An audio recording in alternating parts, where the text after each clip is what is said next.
So I never thought this video would be one I would have to make, but it has become clear, and I will prove it, that left-wing governments and left-wing minds are quite the detriment to content creators, to social media platforms, and to every country that have laws protecting free speech. And I would like to give credit to another content creator, Dylan Page, for giving me the inspiration for this video, as he did an entire video on YouTube talking about issues with the platform of TikTok. But this goes across many platforms anyway, but it does have quite a bit to do with them. And so we're going to jump right in. All my haters got pronouns, green hair, BLM t-shirts, fully vaccinated in a mask, scared to breathe air. All my haters woke. So right in the community guidelines and policies of the platform TikTok, they have a few different things that kind of make you question who's behind the platform, who's running the platform, and we'll get into that a little bit in a minute here, but I do want to point this out. So I am going to use a clip from Dylan Page's video to make the point here. So right in their policies, it says this. According to TikTok's own terms and conditions, which you can read, it's in plain English, you may not make any derogatory public comment or statement concerning TikTok, or else you can be removed from their creator rewards program and never make money on the platform again. So I guess when you make a negative comment about the platform or anything that can be considered derogatory about the platform, they're going to ban you from it. And to me, and to many people who have common sense, that just sounds like TikTok is avoiding accountability for the issues that arise on their platform, and it is avoiding accountability towards fixing the issues, because they're going to take it as any derogatory statement towards the platform or towards them, instead of facing the issue or facing the creator who brought up the comment or made the comment. They're just going to delete you from it. That's avoiding accountability. That's not really giving a response. What that's actually showing is that you hate freedom of speech and that you're being controlled by someone who doesn't believe in the power of expressing yourself freely. The next point I want to make here, and once again, this is about TikTok, is if you've ever wondered why, if you're on that platform, some of your videos look like they're not hitting your normal audience, or they're not getting to the same amount of viewers that they normally do, you're not crazy, okay? Because it has become clear, and once again, thank you to Dylan Page, that he has uncovered that the moderators and even the AI moderation team at TikTok is choosing, almost hand-picking, which videos on the platform are actually pushed to the For You page.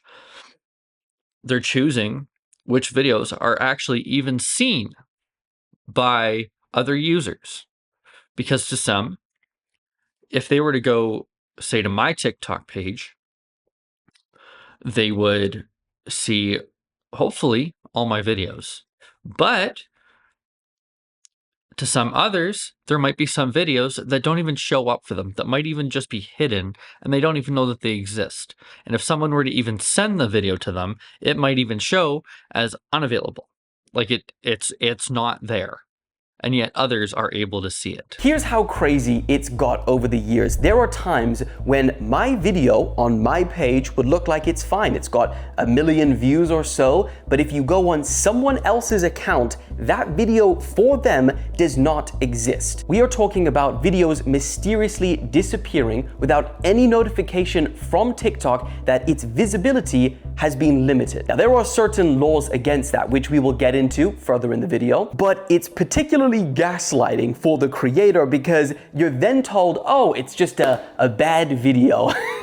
So here's one of the craziest things that the staff at TikTok even had to say regarding accounts being permanently banned. And the logic here is completely flawed. Okay, I'm going to once again show you a clip from Dylan Page's video that he made about this, and just watch. Firstly, I asked them why my account was permanently banned earlier last year, and they said that I temporarily connected to a Wi-Fi network which was previously used by an account with a lot of violations. Now, gee, I wonder if Justin Trudeau is part of the TikTok moderation team, because that line of logic sounds similar to you need to take the vaccine, otherwise others' vaccine won't work. Okay, so let's actually talk about that a little bit more too, because there is a major difference between content creators here in Canada compared to content creators in the United States, in Europe, in the UK, and other countries. And this has to do more with recent laws and recent bills coming up in Canada. And I've already made a video about this one, but I am going to bring it up again because it is still going through the process in Canadian Parliament, and it's Bill C9. And this is the social media censorship bill. And I know there's going to be a lot of the left who are going to say it's not about censorship, except it is. Okay. And for those of you who aren't aware, there's quite a few of us on YouTube and other platforms that make money from doing this. This is one of our jobs, if not our full-time job. For me, it's not a full-time job just yet, but I do happen to make a little bit of money off of these platforms, except for TikTok. And that has to do with the fact that even Justin Trudeau and the Liberal government a while ago decided to not allow Canada to be part of the TikTok Creator Fund. So that's a platform that, unless you're going live all the time and getting gifts from live streams, you can't make money or any type of income from the platform. But aside from that, there are also things where, just due to the commercialization aspect between Canada and the US, creators in the United States make a lot more money than creators do in Canada. And I want to go through that a little bit to show, creators of certain sizes. We'll go through creators of, say, my size compared to ones across the border going under US law as opposed to Canadian law. We'll go over the bigger creators, both in Canada and the United States, to show the difference in how much money they can make, and problems even with the YouTube platform as well, and what they do when it comes to certain ads being shown on monetized creators' videos. So I was recently doing a deep dive into my YouTube studio, into my analytics, into the type of ads that are being shown on my videos, and I noticed something interesting, and it has since changed. But when you go into your ad space and show and choose what type of ads can be shown on your videos, without my knowledge, YouTube was actually automatically turning off ads coming from alcohol and gambling companies, or from marketing agencies that do commercials and ads for alcohol and gambling. And when you really look into it, those are two of the biggest industries that make record profits year after year. And part of that, I believe, is that when you turn those on, any ad revenue that's coming from that, YouTube is probably wanting to keep for themselves and not necessarily share with other creators. And this video alone could put me at risk of how much revenue I could make, or whether I continue to make revenue on the platform. But this is information I feel that has to get out.